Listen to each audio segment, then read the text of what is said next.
Welcome to Connections Podcast, where we bring value and connect with inspiring individuals from the world of real estate. In today's episode, we have a special guest, Carlos Elizalde Jr. Carlos is a young, passionate, and dedicated real estate professional who has already achieved remarkable success. With a successful track record of leveraging social media, Carlos has revolutionized how real estate business is conducted in the digital age. Carlos, welcome to the show. Welcome back to the Connection Podcast. I'm very, very excited. This is Neil with The Deal. And we're here in Riverside, California, Southern California, in the Offer Central headquarters. And I'm very, very excited about today's guest. You know, me and him have built a very, very good relationship in the last, I would say, what is it, like 6 months, a year, maybe? 6 months. 6 months, huh? Yeah, I've been to his office. You know, we talk every couple weeks or so, kind of just checking in. And this guy's a killer. He's been in the business going on 6 years now. And how many escrows do you have right now? So right now we have about 11 escrows. Yeah. You're 25? 25. Wow. Yeah. 25 years old, 11 escrows. You know, that's awesome. I mean, there's people in the business that aren't even doing that right now. That's been in the business a long time. So again, I'm very excited. And this is Carlos. How do I say your last name, bro? Elizalde. Carlos Elizalde, like Valentin Elizalde. He's like your hidden uncle, huh? Yeah, exactly. They always say that. I don't even know who that guy is. But he's a singer. Yeah, he's a singer. Okay. Yeah. He's RIP though. RIP. Oh, okay. Yeah. But welcome to the podcast and thank you for being here. Thank you for having me. I appreciate you. Yeah. So tell us a little bit about yourself. Like how did you even get into the real estate business? Yeah. So I got into real estate back in, I would say 2019, right before COVID. Great time. So I was 19 years old. Nice. So yeah, I've been in business for about like 5.5 years, going on 6. And it's been a dream, man. It hasn't been easy, but it's going good. Definitely worth it though. Yeah, definitely worth it. I mean, fairly young and is successful, right? Like 11 escrows is very, very impressive. So my hat's off to you, you know? Yeah, thank you. And especially being somebody young in the industry, it's when people see you're a little too young, they kind of like think you don't know what you're doing. Right. But then they don't really know, right? Like how many transactions have you done? Do you know, like total? I would say probably about like 70. That's 7 good. years. So yeah. That's good. Has this been your biggest year? This year so far, yeah, we're on track to break last year. So it's hopefully going to be our biggest year. Yeah. That's good. Yeah. I'm very, very excited for you. And again, guys, this guy, he has a couple Instagrams. He has 80K followers on his main Instagram, all organic. And it's funny because we did a post together. We collaborated on a post a few months ago when I was still rehabbing my house, and I got more engagement collabing with him on my post than I do paying for my ads on Instagram. I was like, wow, or what organic does. So tell us a little bit about how you can build an organic page. Like say somebody that is just getting started, that wants to get into the social media marketing, like what tips would you have? Or if you can start over, what tips would you give yourself? Yeah, for sure. Honestly, in the beginning, you just have to choose one thing and just be really consistent at it. And once you get consistent at it, you're eventually going to become good at it. So that's why I feel like, whether it's open houses, door knocking, cold calling, social media, all of it works. That's the reality. But you have to choose one thing. Choose one thing, become consistent, then you'll become good at it. I like what you said. I want to point and put emphasis on that. Choosing one thing, like the marketing channels, they all work. Yeah. Right. And sometimes we tend to get shiny object syndrome. I've been a victim of that, where, I'm very good at cold calling. That's how we've built our business here. And I see somebody else killing it, say in social media. So I'll put my time in there. I don't know how to do it. So then my cold calling takes a hit, and then I don't make any money on the social media side. So then I end up losing. How do you, pick? Like, how do you distinguish that? Yeah, well, for me in the beginning, 19 years old, getting into real estate, there's not that many 19-year-olds or friends that were going to be buying houses during that time. So I chose the one thing that I knew would get me in front of buyers or sellers, and that was open houses. So I started doing open houses, and I was doing them every single weekend, Saturday and Sunday, for like the first 2 years, starting off. And then, from there, that's when I started like focusing primarily on social media. So in the beginning, I started posting house tours on TikTok, Instagram, and, they weren't really working at first. That's the reality. They weren't working. And I was posting the actual videos. Like I would record them on Instagram, and they were terrible, man. They weren't good. Yeah. And they started little by little picking up because like I got better at editing. I got better at like the quality of my videos. I started, upgrading my phone, upgrading the tools that I was using to record these videos. And eventually, like, I just stayed consistent with this. So now, like, we're posting, 3 to 5 times per week. And, that's primarily where we get most of our business now. How long did it take you to really start building that momentum as far as like your page? Like, when did you really start seeing it grow? And I'm sure with the engagement that you have and the following, I'm sure you've had some posts that have gone viral. Right. And have those been like a pivotal moment where they go viral and you gain like a chunk of followers in those specific posts? Yeah. Or is it just consistent? No. Well, now it's consistent. Yeah. But before, like, my videos were getting like less than 1,000 views. So I knew that like if I stayed consistent with it, because I saw other people being, successful with it, with social media, with, house tour videos, things like that. And I knew that like once I got that one video that went viral, then from there it was going to be a lot easier because now I have eyes on me. Right. So I think my first like viral video was in like South Central LA. And like, for those of you that know me, like I don't really work that much in LA. Like I do here and there, but that one video I posted got me like over 1 million views, got me like a ton of followers. And then from there, I started branding myself, started, showing everyone, the house tours and all that stuff. And then people started following me. Was it a house tour video? Yeah, it was a house tour video in South Central, and people were tripping out on the price and the location of it. So that's what like got me started. Nice. On things. Yeah, man. And how long into it did you get that video? Like how long after posting? That was probably about like 8 months into doing social media. Nice. Yeah.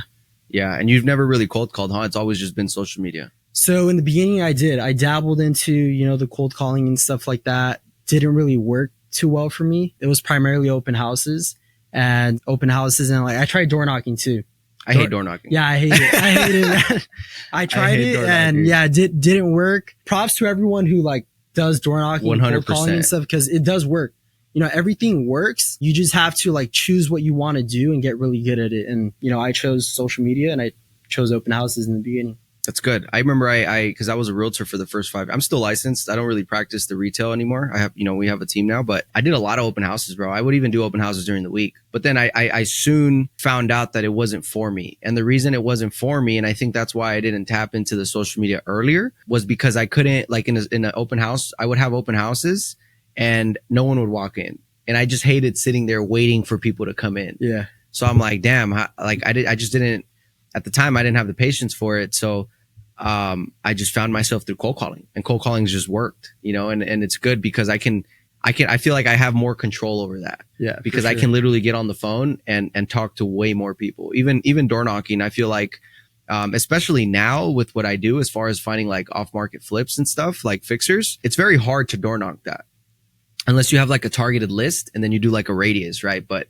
if you're just door knocking a neighborhood, it's very hard to like find those type of deals, just circle prospecting, Right. So it has to be a little more targeted. But yeah, dude, I that would piss me off. I'd be in an open house for 3-4 hours and no one would walk in, and then putting up the signs, taking them down. I was like, fuck. Yeah, actually, a funny story is that when I first started my career, I was so excited just to like, start doing open houses, start selling houses and stuff. And I did an open house, my very first open house, about like 6 months into my career. And the only person that showed up was my mom. My mom was the only person that showed up, and my aunt. Like they went together and they were just so happy to see me doing an open house.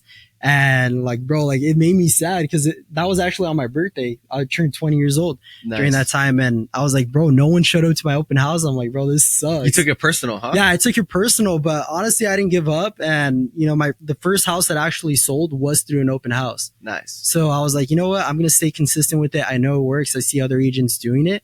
And I'm just going to stay consistent, and then eventually something will fall through.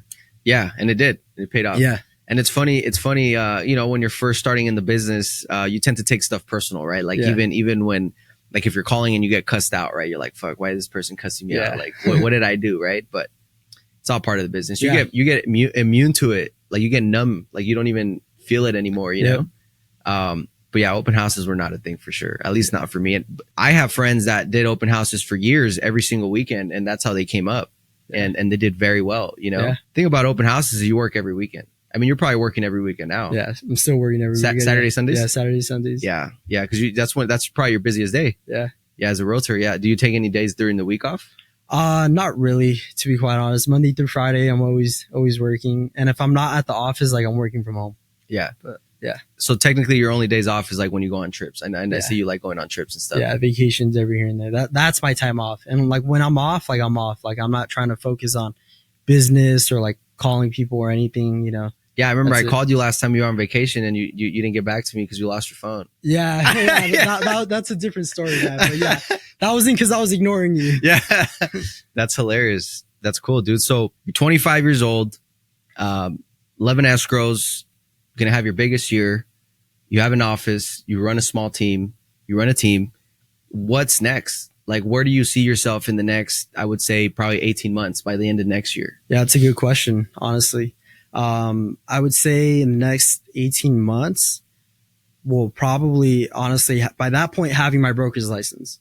Okay, so you're planning on being a broker? Yeah, becoming a broker. Nice. I don't know if I'll actually go to the broker side of things and like open up my own brokerage and everything, but just utilizing it and having it because I already have my mortgage license and my real estate license. So the last piece to the puzzle is obviously the broker's license. And I think more so I would utilize that more for mortgages, not necessarily real estate. But yeah, I think that's my ultimate goal, and just expanding what I have going on right now with, you know, with social media and Instagram and stuff like that. And nice. So as far as like your social media accounts and expanding and all that, are you like tracking, or do you set yourself goals like, hey, by this time I want X amount of followers? Or I'm sure you track like your views and your engagements and all that stuff, right? Because I see you, like the recent video that you posted that I saw that made a killer was the nurse one. Right. You had a ton of comments on that. Yeah. Do you track like how many comments and like your metrics as far as like, okay, how many people commented, how many leads we generated? Did you even get any deals out of that? Yeah. So we posted that, I would say about not even a month ago, you know? Yeah. And yeah, we had about like 6,000 people or so comment on the video and stuff. That's and like nuts. Almost dude. 500,000 views. But yeah, honestly, I don't have any form of like tracking metrics of like what video generated how much money, but I do have like a way where we can track, you know, how many leads texted inbound from those specific videos. Got it. So you're focusing on the inbound. So like getting views, comments, and then the people that actually say, for example, DM'd you or clicked on the link are the ones you're obviously focusing on first. Right. Right. Because they're a little more active. And then do you have like any systems to follow up with the people that commented that didn't submit, like say click the link or submit their info? Yeah. So right now we currently have 2 virtual assistants that are managing all inbound messages. Everyone that comments automatically gets a message. So if someone comments on my video, I have 2 VAs that are essentially going and they're going to message them and try to jump on a call with them, set an appointment. So that way we can pretty much bring those leads, and I'll either, you know, I'll take the call myself or I'll hand it off to the other guys on my team. Nice. And how big is your team right now? So right now it's just 3 of us. Okay. Just 3 of us and then the 2 VAs.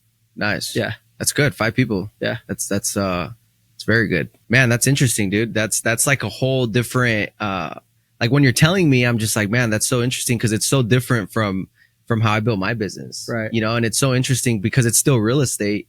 And like you said, it all works. It's just a matter of which way do you want to take it? Like what fits your personality, right? And going organic, inbound. And you had mentioned you're part of a mastermind. Is that really where you learn like how to really manage your social media and stuff? So yeah, because honestly, the social media got to the point where it's like, okay, the videos were working, the inbound leads were coming in, but they weren't really converting. So I joined it's somewhat of a mastermind. It's called Social Agents. It's with Robert Cedeno, if you're watching this. Shout out Robert. Yeah, shout out Robert. With Robert Cedeno. And he pretty much helped me like implement, you know, certain tools, certain things that I need to have in my business in order to, you know, close and convert more of those deals. Cause I had a ton of people coming in and they were inquiring about buying a house. And I'm just like, I'm not a one-man team, but me and 2 other guys. And it's like, we can't, you know, stay in touch with like over 1,000 people at once, go back and forth having conversations. So he kind of helped me dial in systems in my business. And then from there, it's kind of where it took off. Nice. That's interesting. And, for everybody listening and watching, he says something very important. You get to a point where you need help. You can't do this business alone. And how important is it to have a mentor? I mean, essentially you hired a coach, right? And if you pay attention, any sports athlete, any great sport athlete has a coach. Actually, all sport athletes have a coach. Everybody has a coach. And a lot of the times people think because we're in business, we don't need a coach, but it's actually the contrary. We always need a coach. And there's times where the coach will get you so far and then you got to find a new one. Obviously, don't burn a bridge, you stay in touch, but you just get to a point where you start looking for different coaches, right? Like, have you ever paid for mentorships, high ticket items? Yeah, I have. So the mentorship essentially that I'm paying for right now is like with Robert Cedeno. But honestly, prior to that, it was just, surrounding myself with other like-minded individuals and other people who are doing what I want to do successfully. So for example, in the beginning, when I first started, I joined the team, and that team was doing like close to 100 transactions per year. And I was able to see, okay, how do you communicate with the client? How do you convert a client? How do you take them through the process of, buying or selling a home? Mm-hmm. So, that's what I did in the beginning. I just, surrounded myself with people like that. And then from there, I kind of got a hang of things. And then, essentially from there, I got to the point where I needed, my own mentor. So then that's when, Robert came in. Are you still part of the team? That team, no. Okay. No, that was in the beginning. That was for like the first year and a half. Did you ever wear suits when you first started? I did, bro. I did, bro. Now suit and tie? Yeah, suit and tie. Yeah. But, now it's just, button shirts and stuff like what you're wearing right now. Yeah. That's what I'll wear to show house. Yeah. Nice. Yeah. Also, you don't dress like that when you show house? No, I don't dress like this. Oh, okay. Yeah, that's cool. Yeah. When I started, it was just suit and ties. I remember my broker at the time, anytime I didn't wear a tie to the office, he'd be like, "Where's your tie?" And I was like, "Where's your tie?" Yeah, no. Yeah, that's interesting how it's evolved. And I feel like that's not even a thing anymore, bro. Like wearing suits and stuff like that. It's cool if you're, even luxury agents, what I've seen, they never wear suits. They just wear shorts, regular t-shirts, and a blazer. Yeah, man. I remember there was this guy in Newport Beach because that's where I first started. And he would literally wear khaki shorts, black, like shirt, just a black polo shirt, and flip-flops, and he was selling like multi-million-dollar properties, and it's like, come on, if this guy can do it wearing that, then I don't really think people care as much as. Yeah, I feel like even wearing suit, like it's always look like professional though, right? Like sharp, even it doesn't matter what you're wearing as long as you're ironing your clothes, that you're clean, you don't smell, stuff like that, right? Yeah. Good hygiene.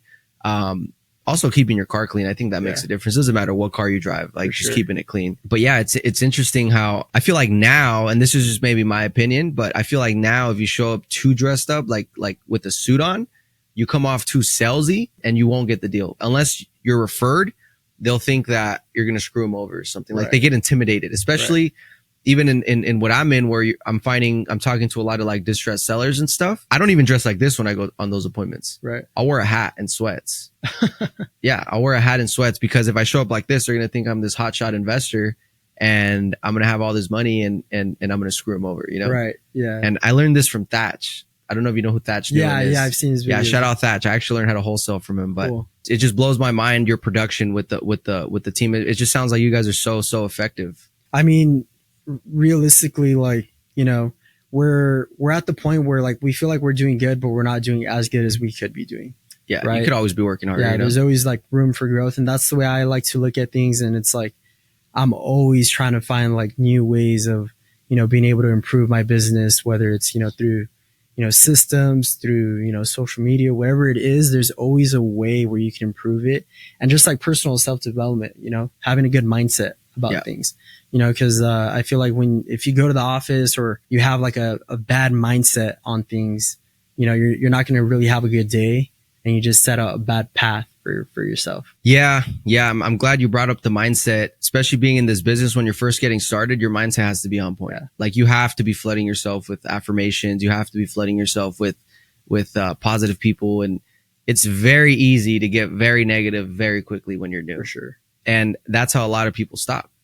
And another thing too, when you're new, is that this business is a pipeline business. You get what I'm saying? Like who you're talking to today is not going to convert for 90 or 3 to 6 months, essentially. Right. Yeah. So a lot of people can't get past not getting paid for 3 to 6 months. How long did it take you to sell your first house actually? Yeah, it took me 7 months. 7 months? Yeah. It took me 7 months to sell my first house. No pay. Not getting working paid for free. Working for free, man. Working for free for 7 months. Imagine that. I almost gave up. Yeah. Not gonna lie, I almost gave up. Yeah. But I knew going into it because I did my research. I watched like YouTube videos. I talked to a couple of different realtors. I already knew going into it that it wasn't gonna be easy. You know, it's not an industry where you walk into it and you're successful. Yeah, of course. You know, there's like a really high failure rate. I think it's like 86% or something like that. Within the first 2 years, realtors will quit. 65% of realtors, I might be off a couple percentage, so don't quote me on this, but 65% of realtors that get licensed never even do a deal.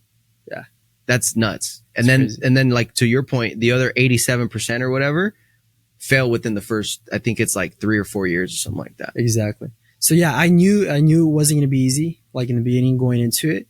But once I was actually in it, I was like, damn, it's real, you know, this is not easy. Yeah. So, the open houses, like they weren't working, you know, making the cold calls, it wasn't working. But I realized like early on that, you know, it's about staying with it, like staying consistent. Eventually it all snowpiles, right? The more people you talk to, the more people you meet, like you're going to build this like huge database over like the next 2 to 3 years. And that eventually if you stay with it, like you're going to reap all the rewards, right? Cause if you just, you know, expect to be handed business right off the beginning, it's like, it's not going to happen. No, you know, you could be. I know people that start, bro, cause it took me 4 months to sell my first house. Right. And I only sold one in the first 12 months. You know, that was it. I didn't sell one until the second year. And even the second year I sold, I think I sold 6 houses, but only 2 or 3 of them closed. And then the third year I sold 15 homes. So then I was like, okay, that's when I really felt like, okay, like you said, this is real. Like this, you know, at 15 deals, I think I made like probably like 150 that year. I was 21. Yeah. You know, and I was like, okay, so this is what it feels like. Yeah. You know, it's like, how do I do this every year now? So what made you want to go from like doing real estate to what you're doing now? Because obviously now you're doing, you know, wholesaling, you're doing investing, like flipping and stuff like that. So what made you want to go from that to this? I always knew I wanted to buy real estate. I actually got into real estate by accident. I didn't grow up thinking like, hey, I'm going to get into real estate. I just didn't have another choice, to be honest. Like I didn't want to go get a job and I didn't have the grades. I graduated high school. I mean, it's like a cliche story, right? Like I graduated high school with the 2.1, barely graduated. And I'm an immigrant, right? Now I'm adjusting my status, but I didn't qualify for FAFSA. I didn't get financial aid. So it was just like everything was against me to not go to school. And then I went to a seminar and I met a real estate broker and he shows up, super sharp guy, dope car. And I was like, dude, what do you do? He's like, oh, I'm a real estate broker. And I'm like, fuck, that's what I want to do. You know, like I didn't want to do that. I just wanted to live like him. Right. So then I was like, okay, if I want to live like him, I got to do what he's doing. So after through the seminar, the conference, we connected and he took me under his wing. And that's how I really learned how to sell real estate. I worked with him for 5 years. And then about probably like the 5th year, I already kind of felt like, okay, like I learned what I had to learn. You know, I wasn't really learning anymore. I already knew how to sell homes. So I saw this guy at my office. Shout out Danny. I'll never forget this Danny Navarro. I don't know if you know him. He actually was like, I was like, dude, he had a ton of listings on the board. I was like, bro, how are you? Cause I was doing a lot of buyers at the time. I was an agent. I was like, bro, how are you getting all these listings? He's like, oh, dude, I'm getting coached by Thatch. I'm like, Thatch? He's like, yeah, this is his Instagram. Reach out to him. Or actually, I think he connected me with him directly. And I was like, cool. And then Thatch was like, yeah, you know, I can coach you. This is what we do. It's X amount. And I was like, damn, that's a lot of money. You know, I think I paid like $5,000 at the time and it was my last $5,000. So I was like, you know, screw it. I'm going to just do it. I mean, this guy's killing it. And then, I knew about, I don't know if you know Kevin, Case Closed. Yeah. So he was getting coached by Thatch the same time Danny was. So I knew about Case as well. And they were both killing it.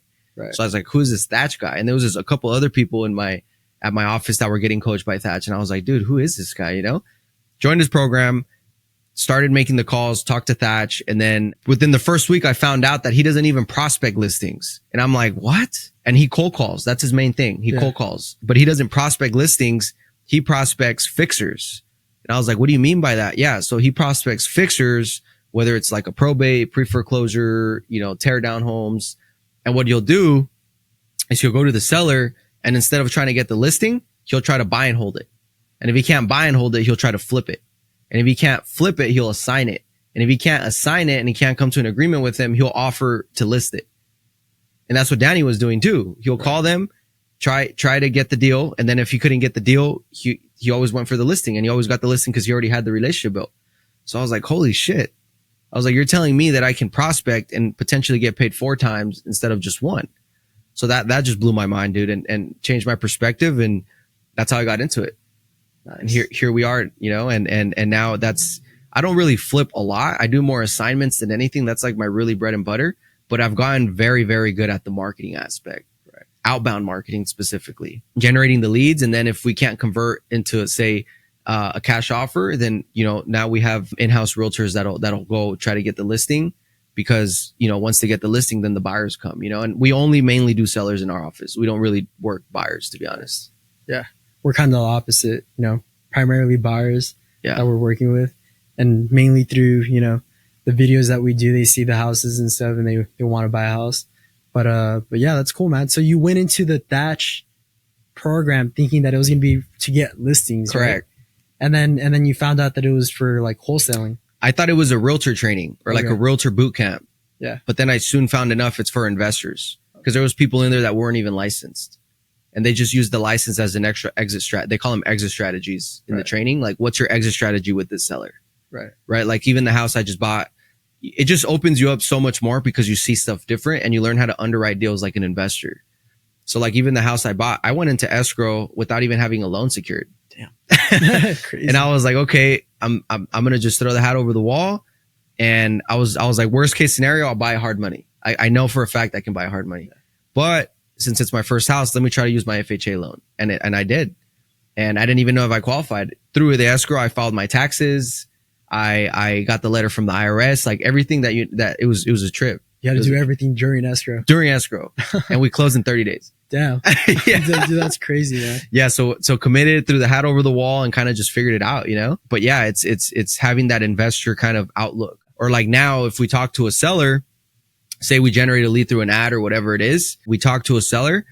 If we can't figure out what the seller wants, they're not really looking to sell. As simple as that, because we can take it whatever route they want. If they want us to come and rehab the house and then we'll guarantee them a price and then we sell it without them actually selling the house, we can do that. If they want to list it, we can do that. If they want convenience and they just want, a quick sale, 14-day close, they just leave it as is with all the stuff in there, we can do that.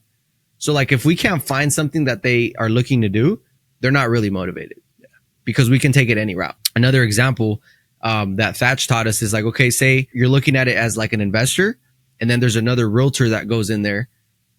Bro, we're walking in with 4 or 5 different options. Like, hey, what do you want to do? It doesn't matter what you pick as long as you do it with us. Right. Like these are your options. Like you have 4 or 5 different options. Or a realtor that goes in, it's like, yeah, I can get you top dollar for your house, but I need the listing. Right. And sometimes the people don't want top dollar. Sometimes they just want their money and gone. I've had realtors tell me, hey, you have a fiduciary duty. Yeah, I do. We're not lying to the clients. We're not telling them, hey, this is what it's worth. Like we're showing them the comps. Like we're telling them what it's worth. But let me ask you this. What if the client tells you, I know it's worth X amount.